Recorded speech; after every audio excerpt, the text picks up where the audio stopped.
given the opportunity to thrive wherever you find yourself. We're all God's creation. God created us all equally. However, some of us, whether by choice, in fact, oftentimes it's not exactly by choice where you get born, where you're born. It's not by choice. And unfortunately, if you're born in a place like Afghanistan today and you're a girl, you know what that means in the next few years of your life. As it is now, 75% of 75% of educators in Afghanistan are female. And in the next few months, they're going to tell them to step back and start wearing hijab. And they can no longer teach. Tell me who would teach. You have people who are PhDs, female, who have PhDs and all of that now, they're going to go behind. Terrorism, yes, you might link it to religion, but the truth is when you sit down with those terrorists, it's not about religion. It is evil. It's not about religion. And I hope we all recognize that and we'll stop stereotyping people based on their religion. It's a deep thing I've just said. Think about it. You may agree with me, you may not agree with me. I have friends who are Sikhs. I have friends who are Muslim. I have friends who are agnostics. We relate with each other. Of course, we'll disagree on some areas, but it's about disagreeing to agree, to realize that this world was created for all of us, and we cannot all sleep in the same way. We all have different views, but let's respect ourselves. Thank you very much, Malik. Thank you for sharing. And of course, I think it's you need to read this book that we're launching today. It's a long read. You read it, you put it down. You read, you put it down. A friend of mine launched a book some few weeks ago. It was a book that I actually had to read. I sat down and I finished reading it in 3 hours because I wanted to read it to the end. This one, you read it, you put it down. Each time you put it down, something takes you back to want to continue to read it. And this is a woman who has spent, during the pandemic when a lot of us were hooked into the house, we didn't know what's going to happen and all of that. Thank you, Mr. Joseph. I have to stay here. Oh my word. This reminds me when I'm floating off. When a lot of us were sleeping at home, some of us were getting fatter, because we're not doing exercises. We're so scared whether we should step out of the house or not. You were so scared whether to greet your neighbor and all of that. She was busy writing. I remember sometimes she sent me messages at 2 a.m. And I'm like, what are you doing? And she had this habit. When she's going to sleep, she sent a text message to me. I'm going off to bed now. At 1:32 a.m. I just finished writing. And I'm like, well done. So for me to see this book, I think she deserves a lot of celebration. A lot of celebration.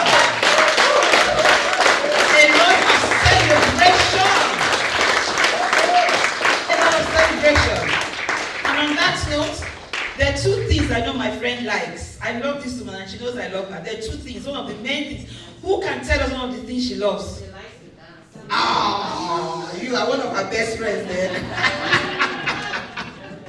But you're not better than me. So on that note, after the DJ actually went to go and tell the DJ, please play music so that she will dance.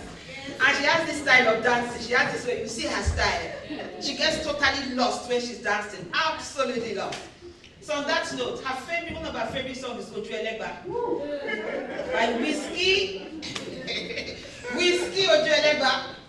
In it. Alright. Whiskey Oju Elegba. Please play it for her. As she comes on board.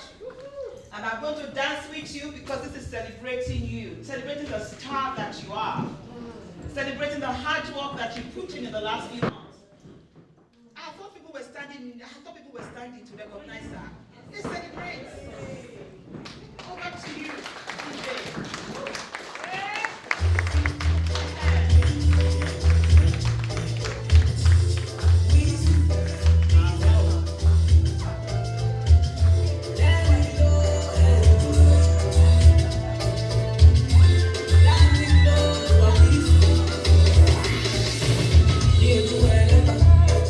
They know my story.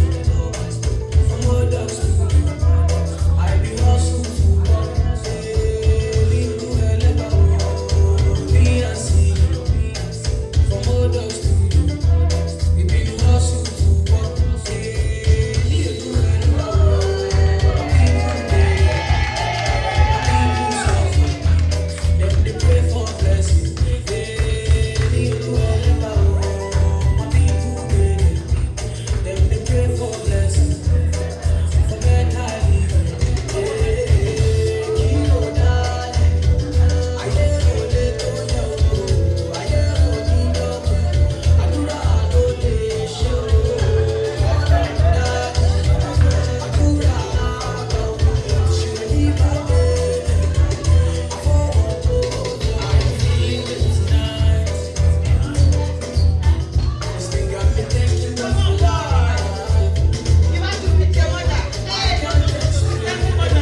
thank you. And I'm not making a show. I'm just being me. Friends and family that know my journey, and that's with me today, that have seen my first book, attended the second one, know my journey, and they would understand why dancing is what I do. Yes. Let me tell you what, you can fake a smile, you can fake dance. There was a time that I had music, I couldn't move. Music was grieving. Music was like being in a mortuary. There was a time in my life, like I was in walking corpse, that I didn't know what to do with my life. But that is another story for another day. But I want to thank you, everyone, both those who are in Zoom and those who are sitting here. I do appreciate you. Now, why am I writing a book? I've written 2 books, both academic books. In fact, I'm surprised I wrote those books. My friend didn't know this. When I graduated in Ife, I mean, if you schooled in Nigeria, you know, see, lecturers can make you hate school. Because for a 4-year course, I did a 6-year course. You would hate maths, you would hate everything. How many of you believe that? The way you were taught, you would hate education. And so like when I finished my last exam, in fact, when I finished I studied law, by the way, I'm like, you know what, I'm never going to have anything to do with school. So like when I came to this country and I find out that, well, I don't need to go to school to get a job, I was happy. I tried IT, I couldn't get it. I said, you know what, you don't know book, so just leave it alone. When I said to myself, because at the time I came, everybody was doing IT, and I look at it and my God, if I'm going to become a millionaire by doing IT, man, I'm going to be broke. No, because I have no clue, I don't know maths. So if people think, oh, I'm good, I don't know. You see, what am I saying? Find your niche. What is it that you're good at? What is it that you've been called to do? Like, and even if you've been called to do anything, you need someone to hold your hand, you know, to tell you one step, go. You know, because a lot of the times you can tell, okay, you are good, go and sing. But if there is no enabling environment to make you sing, if there's no enabling environment to make you write, I can't forget this lady, because she, you know, she knew I was going to write, and this thing started from Facebook. Little ones, and people think like. Well, one of those things. But she said, I like your writing though. I see you writing. I said, oh, okay. I knew I wanted to, but I never knew I could. But she held my hand the first time.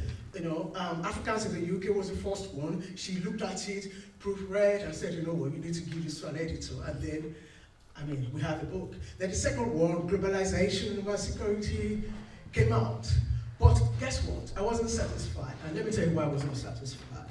I wasn't satisfied because I actually wanted to put in a story. I actually wanted everyone. Those books are good, but they are good for academics. And the whole world, not everyone, is interested in that. We have to look for what we are interested in.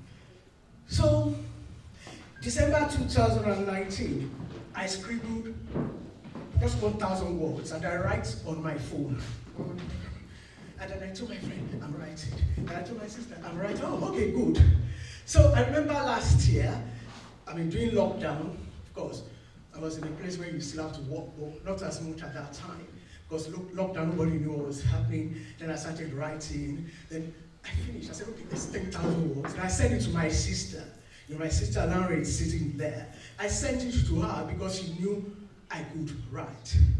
And she's like, okay, well, you've written, but we've actually not shown, and we went back and forth. Okay, and I went in. Then Pastor Tombo Emmanuel, he had a program. He's a publisher, an editor, he runs a publishing outfit.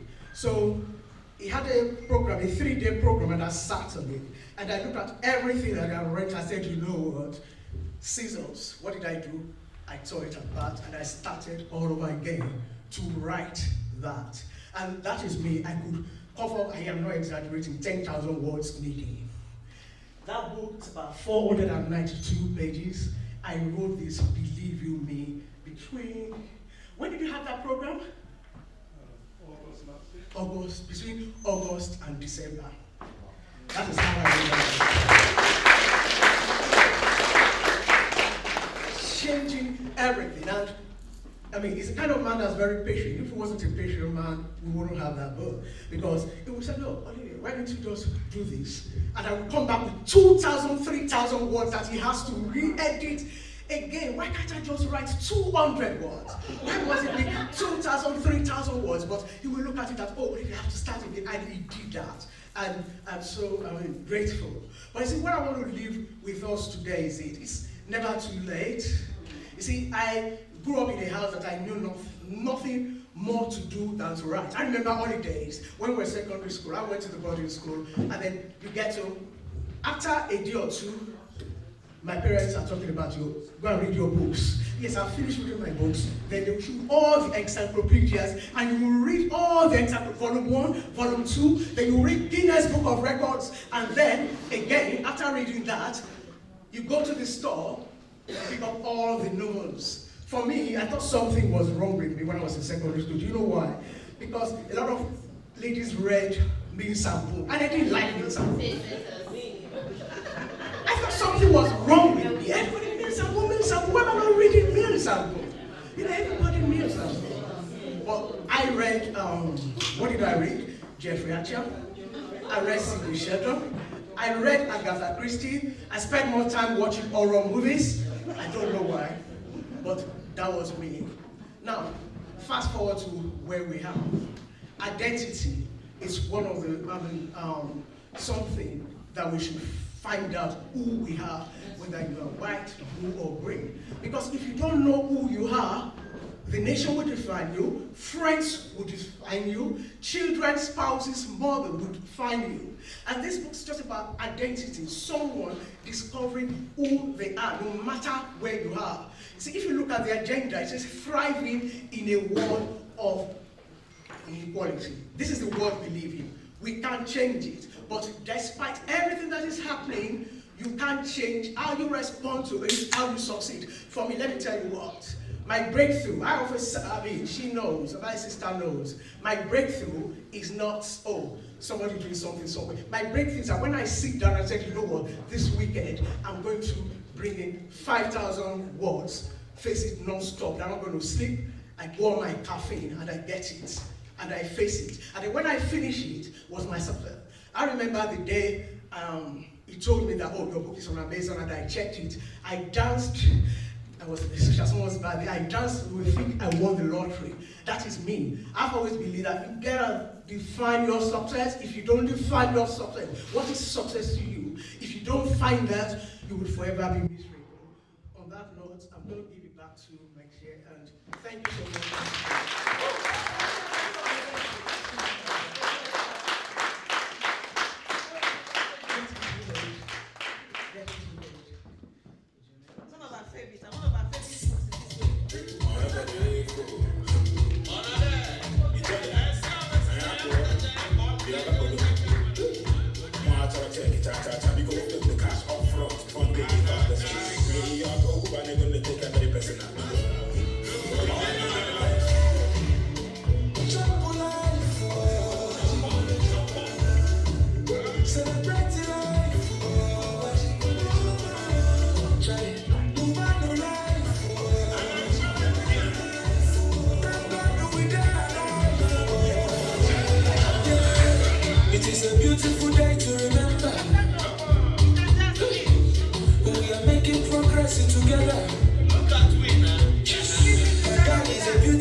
gas has not entered body. Where do they enter body? Then you see how to do this. Oh, thank you so much. Thank you very much, Olivia. Very inspirational. That is who you are. And one of the things that I've taken away from what she's just said right now is know who you are. And that's what this novel is about. Know your tribe. I don't know if any one of you got some few things out from what she said. It's about making sure you do not walk alone. There are destiny helpers, divine assistants that God has created around all of us. And we only need to recognize where they are. Yeah. And not walk past them or walk over them. Our lives are all joined together. None of us can live individually on our own. None of us. No. I need her, she needs me, you need me, and I need you. And that's what makes the world a beautiful place, isn't it? When I don't see you as an enemy, and you do not see me as an enemy. So where's the enmity going to come from? From nowhere, because we would not need to be enemies if we see ourselves as needing each other. On that note, we're going to go to the book review, and we've got 4 people who are reviewing the book. I love the song she sings. I love one of that. I love the lyrics of your favorite song, Oju Elegba. That's a song written. If you know the lyrics of that song, some of us can empathize with it.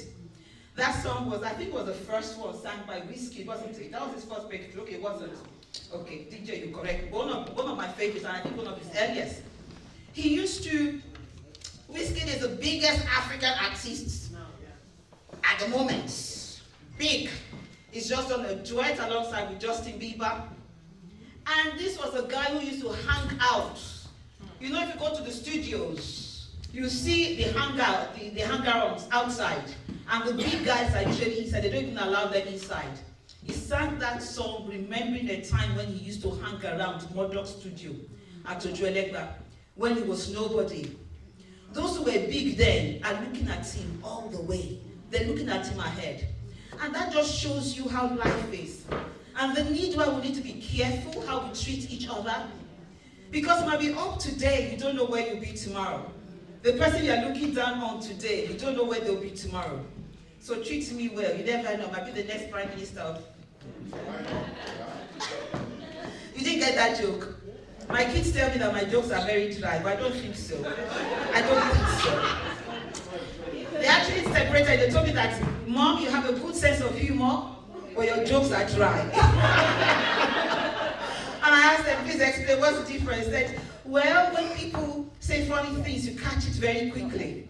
But then when you say funny things, it takes us about a minute or two after to know that what you said was funny. See, you did not laugh. I thought you were going to laugh at that joke. That means I'm drunk. Tell my children today that I was somewhere and they did not laugh at my joke. Thank you for laughing. Okay, we have about 30 people. In fact, I think there are more because people have been dropping in and out on Zoom. But there's somebody, unfortunately, we thought we were going to be able to project onto the screen, onto the wall, onto a screen. We actually brought a screen here. But unfortunately, we can't. But we have a precious woman who would like to acknowledge. Unfortunately, please can you ask if Mommy can put her camera on so that those who are on Zoom can see her. We won't be able to see her, but those on Zoom will be able to see her. So we have the wife of Professor Olajide Aluko. Olivia's father was actually a professor. In fact, the first professor of, what was this? International Relations, the first African professor of international relations. No wonder Olivia writes. I will translate this to you in Greek later. Obani Leni. That means she meant writing at home. And that's why when she was recounting how growing up was like for her, where they had to, well, you come back from holiday, when you should rest, African parents, God bless us. Long vacation when you should allow the kids to go out and play and get dirty and come back home tired. They will tell you, go and read your book. Mom, I finished. Go and read volume 2. I finished volume 2. Go and read volume 3. Okay, is there volume 4? No volume 4. Go and read the next one. They will look for something for you to do. I remember my father hated me being idle. In fact, you must not be idle in front of my father. When you see him coming, better pretend you are doing something. If you don't pretend to be busy, he will give you something to do. He would think, there was a day my dad looked at me. He said, have you done this? Yes. Have you swept my room? Yes. Have you tidied my room? Yes. Have you washed the bathroom? Yes. Have you washed my clothes? Yes. Have you tidied this? Yes. And then my dad said to me, I would never forget, go and sweep the streets. We had this big compound. I'd swept. He asked me, have you swept the compound? Yes. Then he now said, go and sweep the streets where cars drive. God bless our parents. No wonder today, is it God bless them? God bless them. No wonder today I find it very difficult to switch off. Because I was brought up in such a way where the brain had to be busy doing something. On that note, Mommy Aluko, she's online and I'm sure she's watching me. Am I on the right camera? Okay. Mommy Aluko is watching us. Can we give Mommy Aluko a round of applause? Mommy's 81. Yes, Mommy's 81 this year. We celebrated her 80th birthday last year. DJ, were you going to play something for Mommy? Thank you. I'm going to hire you again. Thank you.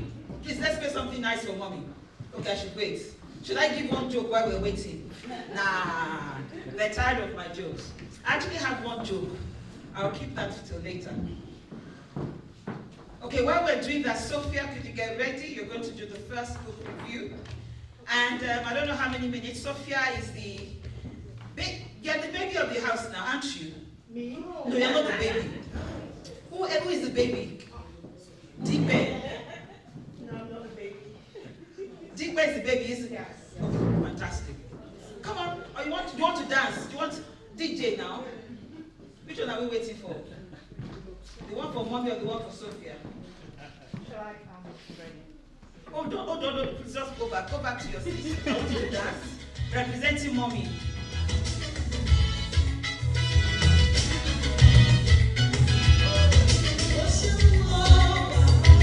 I thought you were going to sing something about Mommy. Something about Mommy.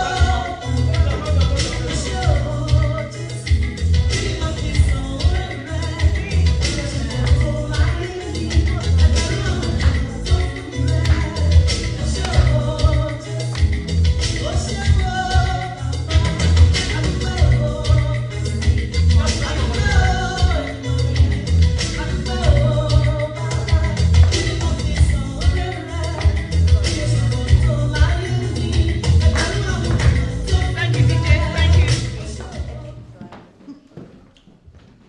Hello, everyone. It's such a huge pleasure to be here today. The author is my sister, and as she said earlier on, we grew up in a home where our parents always encouraged us to read. In fact, it was so interesting that I went to boarding school, like a lot of people that grew up in Nigeria, and each time I write letters to my mom, you know what she does? She keeps the letters, and then when I come home from holidays, she would have marked them in red and says, this grammar isn't right. You should have put is instead of are, or it should have been eat instead of they. So she did that to me a couple of times. You know what I did? I just stopped writing her. I went to my dad instead. That served her right. I'm sure she can hear me. And the other thing I should say as well was that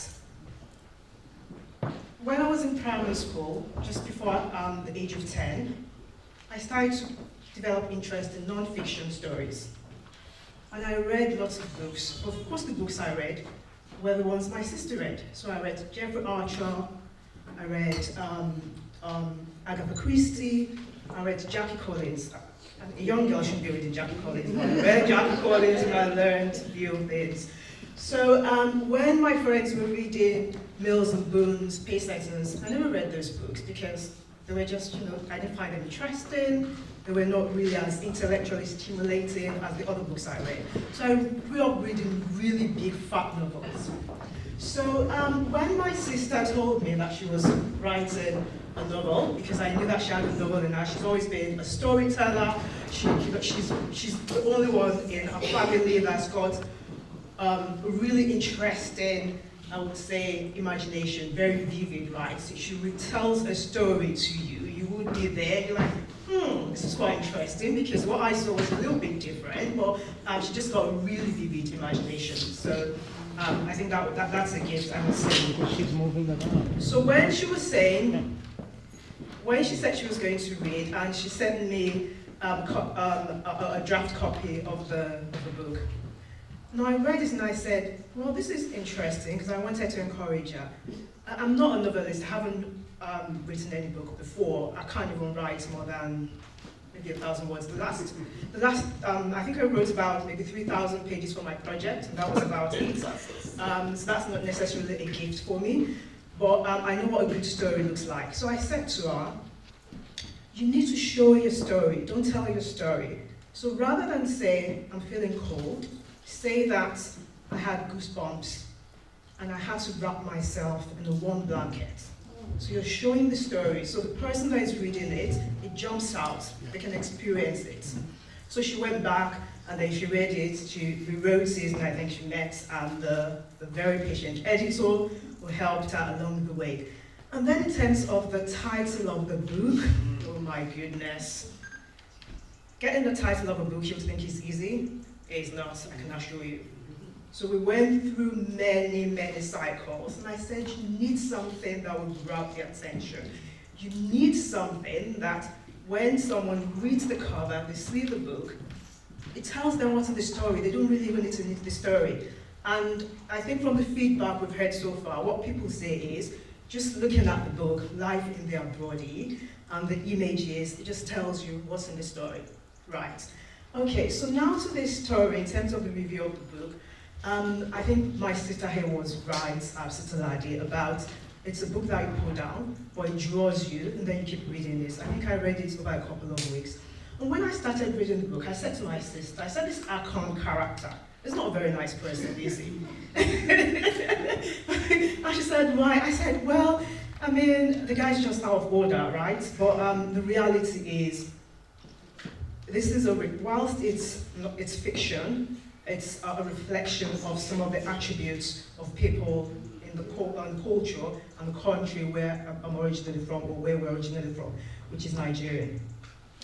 And of course it tells the story of Akon moving from Nigeria to the UK for greener pastures. He left his own country due to security, insecurity reasons, and he wanted just a better life for his family. But of course, when he got here to the UK, what he experienced was very different to what he thought life was going to be. And there's some parts of the book that I want to read out just to paint that more vividly for you.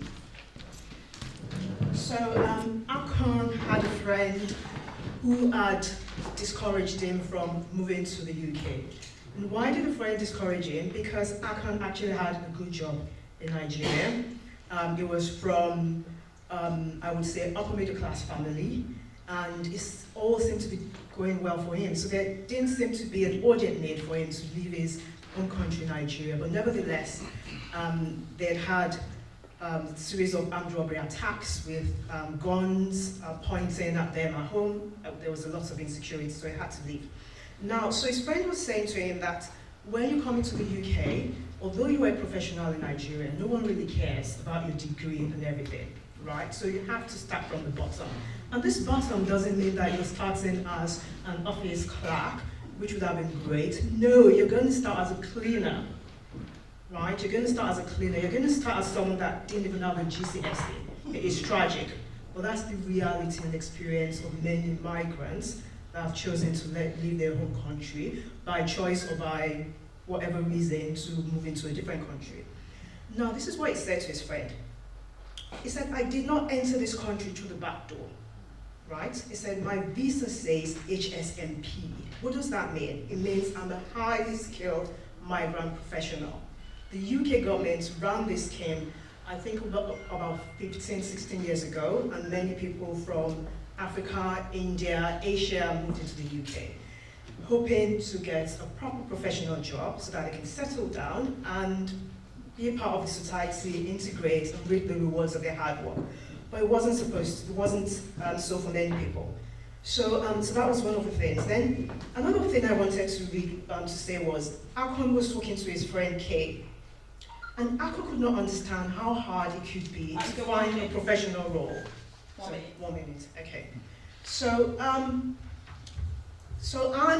the last thing I wanted to talk about was, I said earlier that Akon was from upper middle class family. So this is another excerpt from the book. He said, "Do you think that makes you important?" Akon raised his voice. Akon said, "I'm the son of a prominent man that has received so many praises in Nigeria."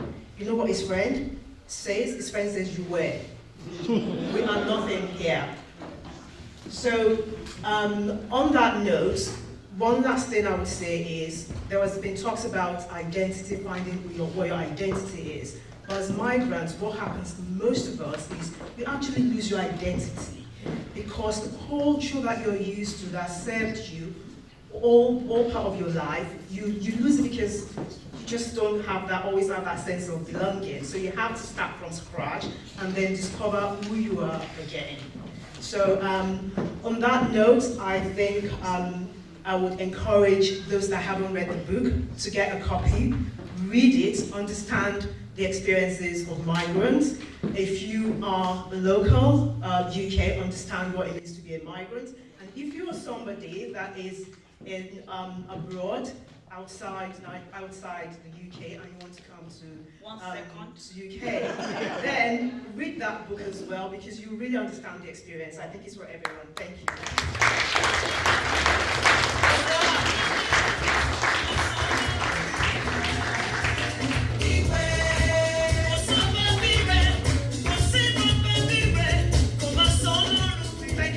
DJ, you got it right now. Thank you. I thought you were going to sing one of those Mama, Mama, oh, you know those songs. Because we have a video we're going to play for about mommy. We'll play them. Thank you very much for that. So you see the writer and you see the talker in the family. Did you get that? She's the writer and she's the talker. She was meant to speak for 2 minutes and she spoke for... Anyway, thank you so much for that. And thank you for the inspiration, because I know Olivia told me so many times how you inspired her to write and write. I know what we went through about the title of the book. We had about 3 different titles we had to go through, in fact more than 3, that we had to choose from. But lo and behold, we have Life in the Abrodi today. I thought I was going to get a round of applause. Not for me, but for her. On that note, we have a representative of the Nigerian Community Associations in Nigeria. And when I say representative, it's the president and the chair of the Nigerian Community. Please help me give me when it comes to tell you what Kanuk means. Kanuk is the association of all the Nigerian associations in UK here. And we have representing Nigerians in UK, Mr. Ayo Akife. Let me call him Honorable Esquire. What that is? Professor. You know Nigerians love titles. And please keep rocking for me as he comes. He's representing Nigeria. Please clap for him as he's coming. Thank you so much. I don't think of Mr. Ayo Akife is a known atheist. But anyway, notwithstanding, like we said, whether you acknowledge it or not, we're all children of God. You have 1 minute, and I'll be standing beside you. Thank you so much for coming. Thank you very much, Nana. Nice and hearty welcome. And besides, I don't mind equaling despite my religious inclinations. So please, you can play for me when I'm going back, DJ. Basically, I've got 1 minute, and I'm going to stick to the rule. I'm going to try to at least. And essentially, Kanuk is the Central Association of Nigerians in the UK. In 2005, the High Commissioner got together and he said, look, we've got about 200 Nigerian organizations all across the UK. Nigerians in Manchester, Nigerians in Liverpool, Nigerians in Kent, Ogun State Union, Lagos State Union, Nigerian Doctors Association. He said, you know what, I'm sick and tired of dealing with 10 different organizations a day. Sit down, put your heads together, draft a constitution, create one central body that elects officials every 2 years, and it represents all of you. And that is what we did. And I was elected on May the 22nd this year as the 5th chairman of Kanuk. So here we are with the downside is that when when my campaign started, I looked at the number of organizations registered with Kano that I had to campaign to, and there were only 35 from the 200 that the target was set. Since we resumed office, we've boosted that to 53. But the target is to boost it to 100 by the end of this year. And that's one of the, and central to that is the regions. And that's why Kent is very, very important. That's why I told Paula I'm going to be here, whatever it takes. So we're going to make sure we have 3 or 4 Nigerian associations in Kent. You understand? Nigerians in Kent, Nigerians in East Kent, Nigerians in West Kent, all of you. I see you party every week, but you don't get together and organize. And that's going to stop. It's a Nigerian association in Kent. But it's not registered with Kano, it's not paying its dues. So I'm on your case. So let's criticize that. But anyway, just to round up, one of you has written a book, and it's very, very important. This is the kind of thing we're trying to encourage in our community, encourage people to show that they can do things. You know, we want to push our young people in particular to show them that they can achieve whatever they want. I mean, a few weeks ago, we had a seminar about A-levels, when the A-level results came out, and there were a lot of our kids who couldn't get into the universities of their choice, and they were ringing, what do we do? And I said, you know what? A little knowledge is dangerous. I'm not going to advise you. I got hold of an expert called Professor Chrissy Mafidon. So he came on, we had a Zoom session, and he advised all our young people about what to do. The same thing goes with this. 20 seconds. 20 seconds, starting now. If you have it in you to write a book, get up and do it. Bola has shown you can do it, and I have actually written 2 books myself. So there's nobody in this room who doesn't have it in them to do something. Please get up and do it. Thank you very much, Mr. Ayo. Thank you very much. We're going to call on Councillor Joe to do her book review. And I'm so sorry, I'm going to start being very strict with timing now. But I know she'll be very succinct. I know that. Well, DJ, please play song. Oh, we don't want to play Nigerian song for you to dance to.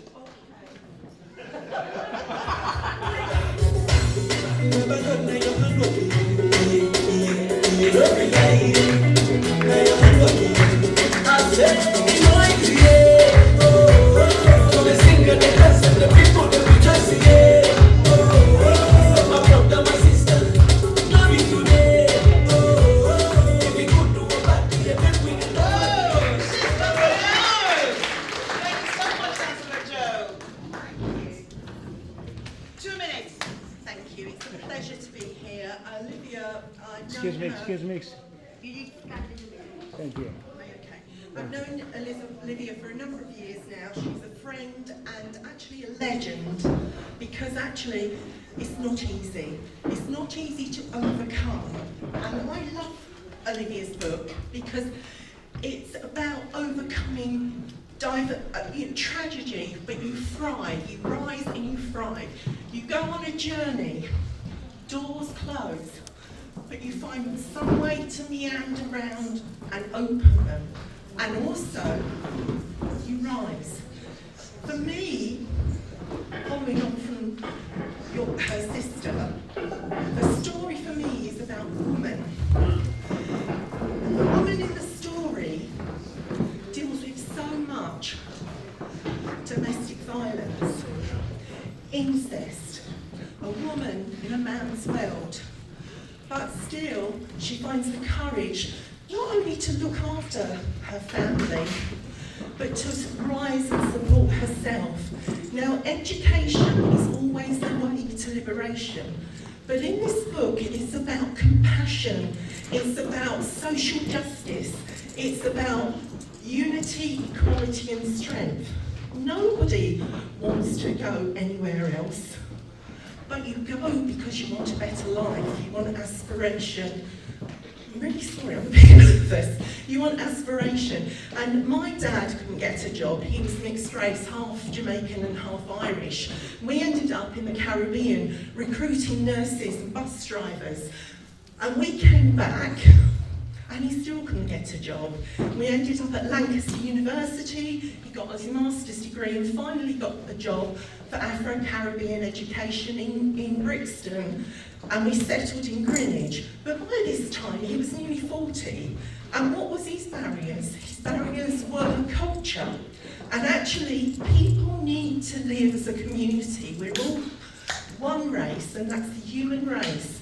And this book is about Still I Rise, the storyteller has details, actually takes you on a journey. It's not an easy book to read because you have to put it down, your sister's already said, pick it up and reflect on it, and reflect on the fact that this story is intertwined in the journeys and actions of everyday life of which we survive. Domestic violence, 2 women a week die just in the UK, and that's without what happens throughout the world. And it's wrong, it lowers your self-esteem, it actually impacts on your children's ability to have self-worth, self-respect and empowerment, and also progress within the education system. I teach in London, in Greenwich. I've done that for the last 13 years. I've been a head teacher 3 times in Kent and Medway. And the thing that holds children back is when something's not going on at home. Even if they're pushed into education, if things aren't right in the home, then they cannot thrive because there is a barrier to learning. I look forward to Olivia's next book, and I really enjoyed this one.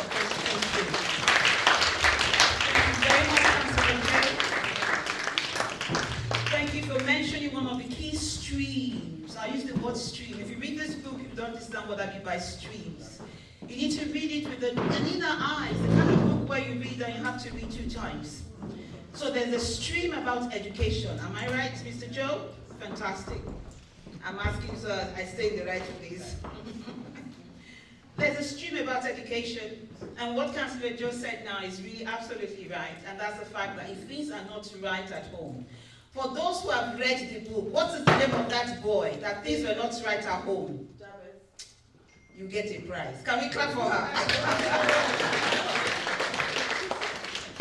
Jabez, and that's why when we do the launching of this book, we want all of these copies to go. It's not just about you reading it, it's about giving to other people. Buy 10 copies, 30 copies, 40 copies to distribute to our community. Mr. Kanuk, buy copies for all your associations that you want to register and donate to them. Yeah? This is what Kanuk is all about. Thank you very much. Bye. When we're talking about supporting each other and being a community, we had an interesting conversation when we're coming today, isn't it, Jumoke? About Ubuntu. We had a pre-launch online conversation about 2 days ago on Mr. Joseph Adamson. He has a fantastic channel on Facebook and also on YouTube. It's Africans in London. And I told him he needs to check that it's not Africans in London, it's about Africans in diaspora. Because Facebook and YouTube is accessible by everybody, not just in London. And we had a question, can we actually unite together? Is it possible? Can we actually have Ubuntu? Is it possible? Please, you think so? If we start the debate, we will not live here. Because I am of the opinion that it's absolutely almost impossible to have an Ubuntu. That's right. We're not going to start that. There's some things that are impossible. People who say that, some things are impossible. The earth will never be flat. There's some things that would not, there's some things that are impossible, but we're not going to go into that because you probably see me coming out with all my advocacy and my legalese, whatever, feathers coming out. So I'll just calm down. Let me calm down. Lade needs to calm down. Anyway, the next person to review this book is Mr. Bukola Akiyemi. Is Mr. Bukola Akiyemi? Miss Bukola Akiyemi, fantastic. Can we give a round of applause? Thank you. Clap for that. Wait.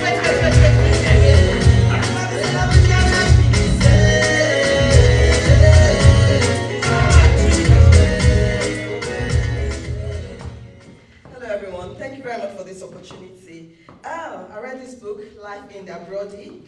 And if you don't know how to say it, I think that's how to say it, Abrodi. I must say, I read the first page and I put it down because on the first page I read that this person, Olivia, had written 2 academic books and I was like, oh my goodness, this book is going to be full of statistics and it's going to be difficult. But actually, I was pleasantly surprised. It was an easy read. It's like in part it's like reading someone's diary, just insight into their life, and it's just story-like, so it's nothing like what I thought it could be. So even an academic could be creative, and that's what she showed. So thank you very much for that.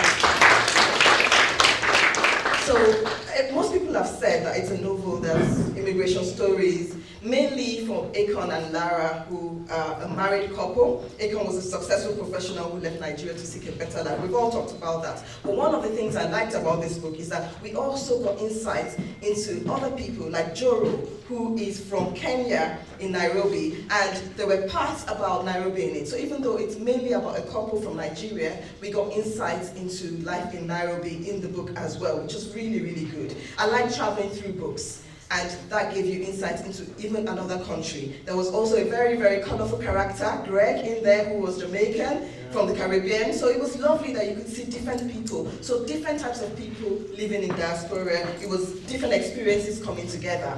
I like that about that. And I think what I liked most, well, I say like because I say a good author is an author that can get experience in emotions out of you. It doesn't always have to be joy and laughter. It could be pain, it could be anger, but for them to be able to get that out of you, they're a good writer. So the story of the son, Jabez, wasn't good, it was sad, but it was his experience, and it's a lot of people's experience. So it was sad that he went through bullying in school, and it affected him so much, but it was good that that came through in a book. And we use books. So some people don't like non-fiction. Some people just like fiction. Some people read for escapism. But in the process of reading for escapism, we can also educate ourselves. So when you read a book like this, especially when you're not an immigrant yourself or you're not a migrant yourself, I know we've said we're all migrants, but if you have the privilege of not experiencing some of the things that other people experience, reading a book like this gives you a bit more empathy and helps you to be an ally. So I think that's one of the good things about this book as well. It was written, so some of you might say, what's the writing style? So the writing style is like, it's written in third party, so it's almost like an unseen person that tells you the story of all these different people. So that would help you understand that, okay, I can read that because it gives me a glimpse into people's stories. I've said already that part of it is like, almost like reading someone's diary, reading what they've gone through that day and all the experiences. Most readers, if you especially migrated yourself, you feel nostalgic while reading this book. There were parts of this book I felt, oh, that happened to me, I remember that. And we've all been talking about 9/11, we had our 1 minute silence. I was saying to Sophia earlier, I came into the UK a day on the 10th of September, one day before 9/11. And I remember thinking, what did I get myself into? Even though that happened in America, but I was comfortable, I was in Nigeria, and then I was living in a foreign country, and this was happening and all of that. And loads of people were calling me, are you okay? Are you okay? I said, well, I'm in the UK, I'm okay. But it also did bring some form of anxiety. So I want to say that a lot of people that, especially with all the people from Afghanistan that are coming and those that have already come, even, you might think, oh, they've left the country and they're in a better place, but a lot of times, the first initial weeks, months, and even years could be very unsettling for them and could be very worrying, and I think that's part of what this book says. So before I'm thrown away from here, I would just like to whet your appetite. If you haven't read the book, I'd like to whet your appetite with one of my favorite parts of it. Just, if you bear with me, I'll read from the book. My favorite sentence in this part is underlined, but just to give you some context, I'm going to go back a bit to page 65.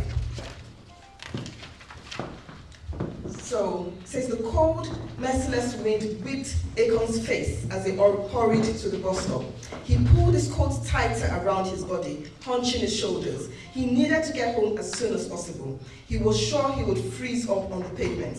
Even though he was wearing a sweatshirt, a cardigan, a coat, a woolen scarf wrapped around his neck, and even gloves, it was the coldest night he had ever witnessed in the 3 weeks he had spent in London. He got onto the bus and sat down, shivering like a leaf. There were a few people on the night bus, most of them were asleep. Akon removed his gloves, rubbed his fingers together for warmth before putting them back on. This is the kind of descriptive language we have in this book. You know, sorry. So it's not saying Akon was cold and he was not used to it, but it Don't was tell them describing about it. the book. No, I'm whetting the appetite. It's enough. This is enough. Okay, I'll just tell you my sentence that I like. This sentence says, he thought like a wounded eagle. I think I'll conscript you to teach it. Okay, thank you very much for that. We would like to acknowledge the presence online. We actually have about 35 people now online. We'll have been coming in and out, but probably about 35 people online. But we have the chairman, like I said earlier, the father, this woman that we are celebrating today, and we're launching the book she's reading today.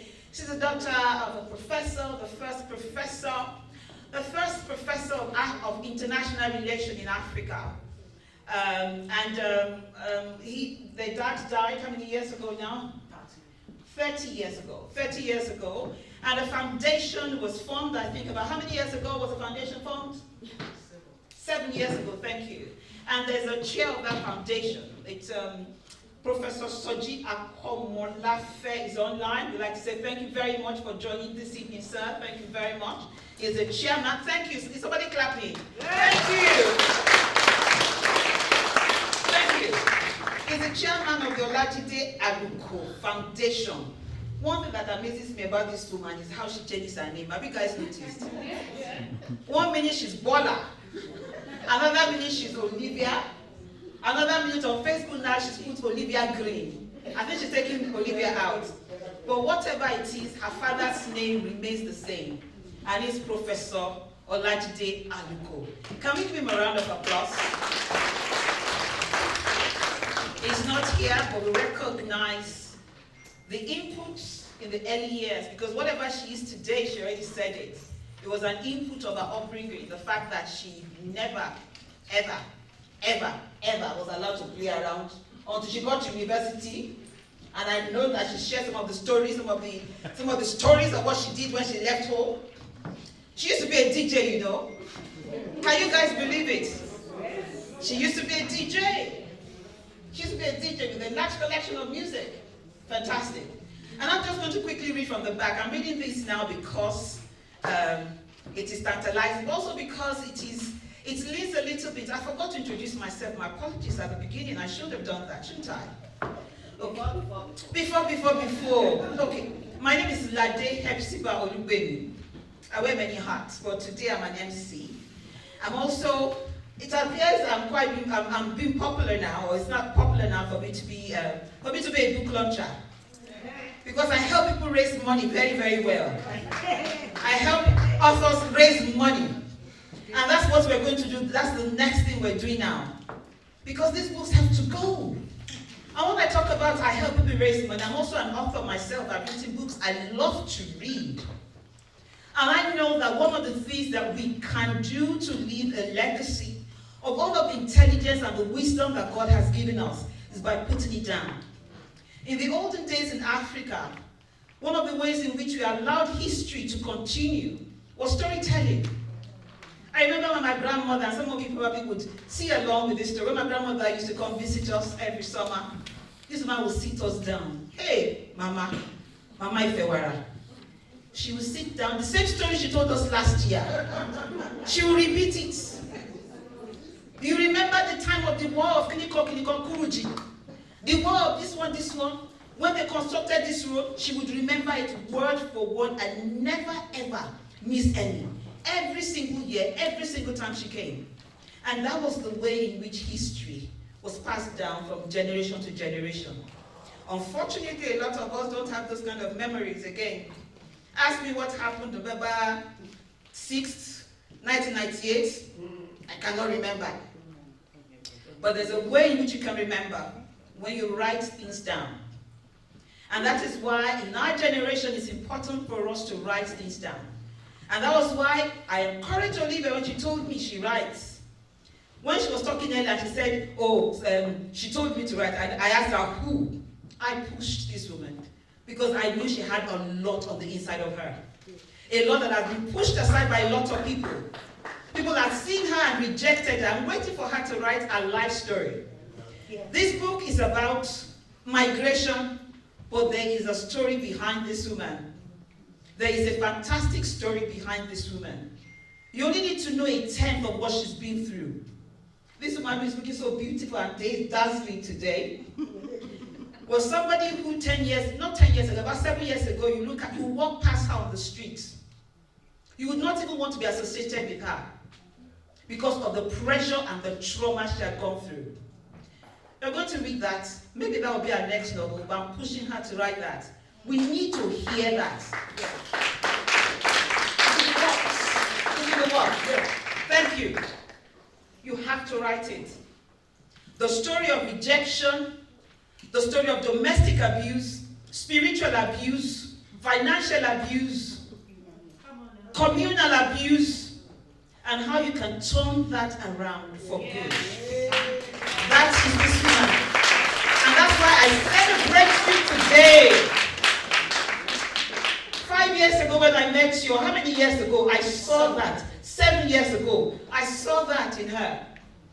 She'd been told years ago, you write a book, and it was just there.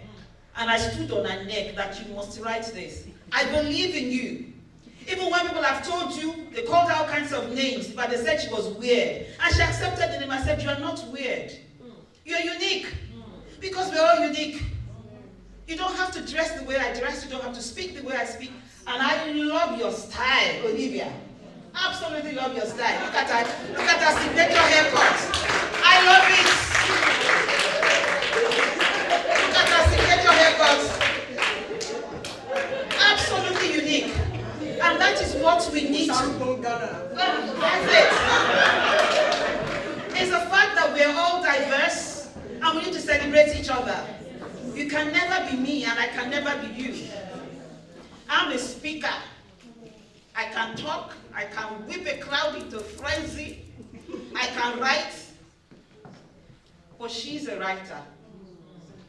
And it's about recognizing each other's weaknesses and strength and helping each other out. That is when we can have an Ubuntu.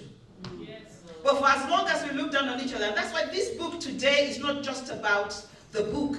It's a conversation in our community that should go on. And that's why I loved what you said earlier, Councillor Joe. We are all God's creation. Whatever you believe in, wherever you are, tall, short, fat, slim, white, yellow, green, whatever you are, let's celebrate each other because you are unique. Can you clap for yourself? I was going to say hallelujah. I thought I was in a church. I need to read. Okay. So I wish there was a drum roll. This is the time to launch this book now. We're going to launch this book. We're going to launch this book. How many of you are eager to read? How many of you have not read the book yet? I want to see more hands up. How many of you have not read the book yet? Thank you. Okay. And we're going to do it. Pastor Tokumbo, you are the editor, and I'm going to call you on board now, actually, because you need to talk about the wahala, the glory, the pitfalls, the upfalls, on everything with working with Olivia and writing this book. I'm giving you 2 minutes. Count down now. Thank you. Let's clap it. Yes, please clap. Well, it was really a great privilege to work with my dear friend, Pastor Olivia, on this book. And many people have spoken. I'm not going to repeat what everybody has said. But when we read this book, of course, 2 academic books came before this one, but you were going to see a passion for the topics that she's like speaking about, and she's passionate about migration, globalization, inclusion, diversity. So our passion flows through the book. But also, as we said as well, it's written in a way that you can relate with. You're actually going to find yourself there in some of the pages, and you're going to relate with it. And I want to also just say, her dedication to completing the work, not just to completing it, but her dedication to excellence. Excellence costs a lot. In time, in effort, and in money. I mean, somebody's spoken about the title, how many times we went through the title, but the cover as well. We went through so many versions of the cover. And when that one came up, we just knew that we got it there. But then a lot of money was spent. And there are times I would just see money in my account and say, oh, she was just putting money there, but in advance actually. This was even a year before. But it really wasn't really about the money. I thank God for the relationship and the opportunity to work with her on the book. So you're going to see the story of overcoming adversity, forgiveness, the power of love. I just want to encourage us not just to buy the book, but also to encourage her, to support her. Please do a review on Amazon. Yeah, I think in our community we don't do much of that. Please do a review. I'm sure we all have Amazon accounts. Write a review on Amazon as well. Review it, recommend it. Do positive criticism as well. So don't just say, well, you've done a good work, but let there be positive critics so that you can improve on the next book. And just lastly, the story, somebody mentioned about the story of Jabez, the son. This book also is a testimony. Akon and Lara did everything that they did for their children. And I want to say that Olivia has done everything that she's done to date for her children as well.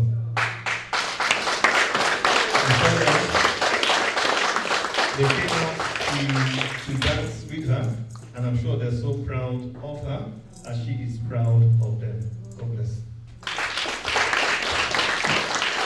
Hello. Can we give him some attention, please? Mr. Kubiade is about to. Frankly, I think we volume. Yeah, I was shouting. Mr. Kubiade is about to give us his poem. Give him a round of applause, please.